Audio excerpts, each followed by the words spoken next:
Ikaw, nagsabihan na kita pero hindi ka nakinig. Dapat nagjajakol ka lagi sa kwarto mo, hindi sa banyo. Sinabihan na kita na may mga hidden camera doon. Pero anong ginawa mo? Nagjakol ka pa rin.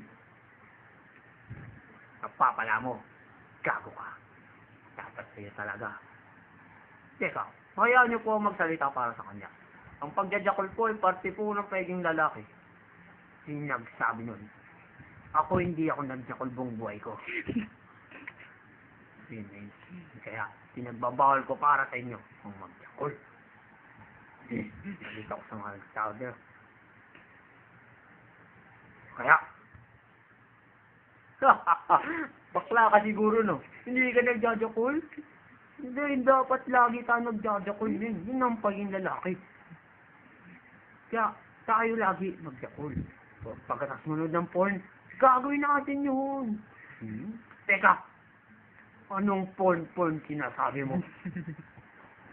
Nung panahon ko, hindi uso ang porn. Kaya, Chario ang aking trip. Yung mga celebrities. Kaya, hindi ako nakasanay siyang jakol. Kaya, huwag ka nang umilit. Teka, hayaan na po ang magsalita. Ako rin po naman ay nagjakjakol, pero doon lang po sa may ibang bahay. Kasi po pag dito, alam ko lang po may hidden camera, kaya hindi ko na rin po ginagawa, di ba? Napaka-effective. Pero kung gagawin ko rin to, dapat may kasama akong girl para mas maganda. Oh, agree po ako sa kanya, sir. Kasi ako rin po, kasama ko po, misis ko, pang nagjajakol ako. Kung kayo po, siguro po masabi ko, bading kayo. Bading. Ako? Bading? So, yung sinasabi ko lang po yun.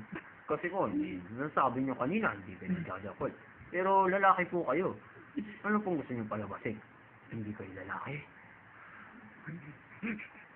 Kaya ito lang po masasabi ko.